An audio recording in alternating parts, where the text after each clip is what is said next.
Assalamualaikum warahmatullahi wabarakatuh. Apa kabar kalian? Semoga kalian baik-baik saja dan tetap diberikan kesehatan oleh Allah Subhanahu wa taala. Bantu channel kami dengan cara subscribe dan tekan tombol lonceng kalian. Terima kasih. Semoga kisah ini bermanfaat.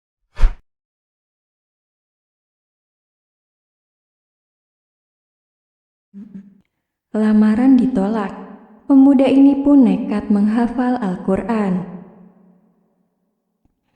Niat baik tidak selamanya dianggap baik.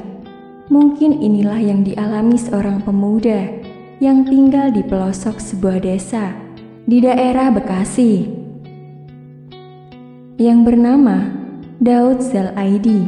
Begitulah nama lengkap pemuda tersebut, seperti sebuah nama nabi yang tercantum di dalam Al-Quran pada surat Shad juz 38 ayat 17. Daud yang memiliki kekuatan. Orang tua Daud bukan seorang ulama, tapi kedua orang tuanya cinta terhadap ulama. Nama anaknya itu pun adalah sebuah pemberian dari seorang ajengan yang alim dan hafiz di daerah Garut. Daud adalah seorang pemuda yang polos, bisa dikatakan belum banyak terinfeksi pergaulan bebas anak muda zaman sekarang. Daud pun tidak terbiasa bergaul dengan lawan jenis terlalu jauh, hanya sekedar muamalah saja.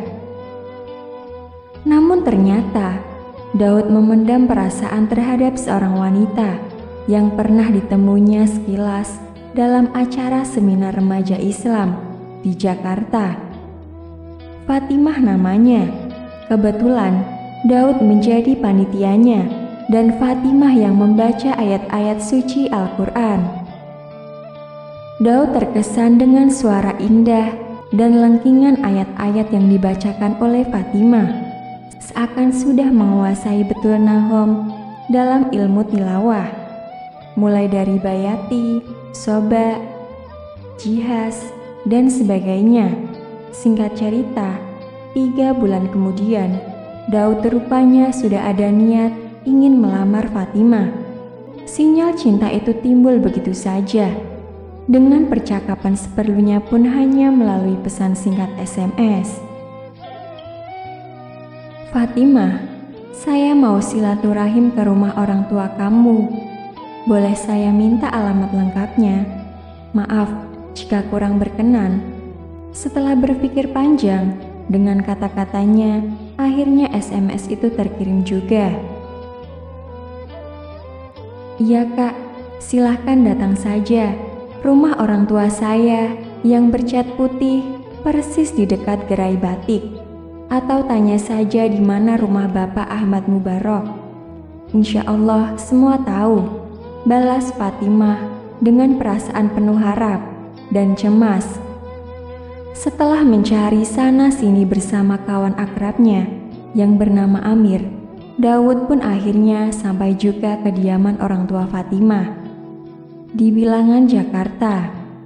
Dengan sedikit perasaan tegang karena pengalaman pertama menghadap orang tua calon belahan jiwa yang ingin dilamar, sebagai sahabat Amir pun langsung menyejukkan suasana agar Daud tetap tenang dan santai. Masuklah mereka setelah diizinkan oleh tuan rumahnya. Kemudian bersalaman kepada bapak dan ibunya Fatimah. Obrolan pun dimulai dan inilah yang terkenang. Fatimah sudah banyak cerita tentang kamu. Ayah pun paham kondisi kejiwaannya ketika dia menyukai sesuatu yang diinginkan dan ngambeknya dia ketika keinginannya tidak tercapai. Tapi dia lebih dewasa dari kakaknya yang bernama Aisyah, ujar ayah Fatimah dengan penuh wibawa, dengan menjelaskan tentang tabiat dan sedikit kepribadian anak perempuannya itu. Iya pak, maksud kedatangan saya pun ke sini untuk silaturahim dan juga ada niat ingin menghitbah Fatimah putri bapak. Itu pun jika belum ada yang takdim mengajukan lamaran. Mohon maaf bila kurang berkenan dan terkesan kurang sopan. Jika diterima, saya akan langsung bicara ke orang tua saya di kampung untuk mengadakan proses khitbah secara resmi. Daud pun menjelaskan maksud kedatangan hendak melamar Fatimah. Meski agak sedikit gugup, namun Daud akhirnya merasa plong. "Maaf ya Daud, ibu bukannya tidak percaya sama kamu. Ibu cuma khawatir bagaimana nanti kehidupan rumah tangga anak ibu jika kamu sendiri belum memiliki pekerjaan tetap." Sebenarnya, ibu pun sudah punya calon untuk Fatimah, putranya kawan ibu yang kebetulan masih satu kantor sama bapak. Dia sudah siap segalanya. Sang ibu langsung memotong pembicaraan karena sudah tahu di mana keluarga Daud tinggal, yaitu di kampung pedesaan. Daud paham dan sadar bahwa dirinya bukanlah orang yang berada. Sebenarnya, Daud pun tidak mengetahui sebelumnya kalau ternyata Fatimah anak seorang pejabat yang disegani.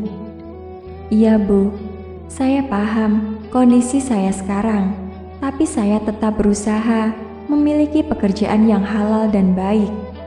Tentunya saya pun merasa nyaman dengan pekerjaan itu dan tidak gelisah. Saya berterima kasih kepada ibu dan bapak karena sudah menerima saya untuk bersilaturahim. Saya mohon maaf jika kehadiran saya mengganggu waktu ibu dan bapak." Daud pun pamit kepada kedua orang tua Fatimah sebelum meninggalkan rumah. Ayahnya Fatimah menghampiri Daud di pintu gerbang rumahnya. Beliau berkata kepada Daud, "Mas Daud, maaf jika ini menyinggung perasaan Mas Daud. Ada orang tua yang datang kepada saya. Kebetulan masih jamaah saya juga. Namanya Bapak Abdullah, seorang pemimpin perusahaan elektronik di Jakarta. Lulusan Amerika, dia memiliki 3 putri cantik. Dia ingin minta dicarikan calon suami untuk anaknya. Kriterianya hanya bisa membimbing putrinya dalam hal agama, menjadi imam yang baik buat putrinya." Dengan penuh kehati-hatian, Ustadz Abdul Hakim menyampaikannya, tapi tetap dengan kekhasan senyuman di wajahnya yang bersinar. "Sebelumnya saya berterima kasih karena Ustadz sudah menyampaikan hal itu, tapi saya mohon maaf, bukan saya menolak, tapi saya takut jika tidak bisa mengikuti keinginan yang biasa keluarga dia lakukan, karena saya terbiasa hidup sederhana dan memang dari keluarga sederhana," jawab Daud juga dengan rona wajah, takut mengecewakan perasaan guru ngajinya itu. Salah satu pelajaran yang bisa dipetik dari kisah di atas adalah, kalau datang kepadamu seorang laki-laki yang kamu sukai agama dan akhlaknya, maka nikahkanlah. Kalau tidak, maka akan terjadi fitnah dan kerusakan besar di muka bumi. Demikian pesan Nabi Muhammad SAW kepada para orang tua, khususnya yang memiliki putri yang belum menikah. Sangat wajar bila para orang tua memiliki kekhawatiran terhadap nasib anak-anak mereka di masa mendatang, khususnya anak perempuan. Namun Rasulullah SAW telah memberikan petunjuk dalam memilih jodoh untuk anak perempuannya. Kuncinya ada 2, agama dan akhlak.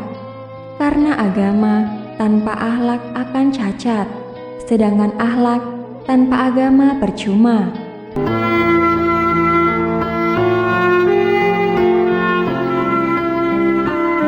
Assalamualaikum warahmatullahi wabarakatuh. Apa kabar kalian? Semoga kalian baik-baik saja dan tetap diberikan kesehatan oleh Allah Subhanahu wa Ta'ala. Bantu channel kami dengan cara subscribe dan tekan tombol lonceng kalian. Terima kasih. Semoga kisah ini bermanfaat.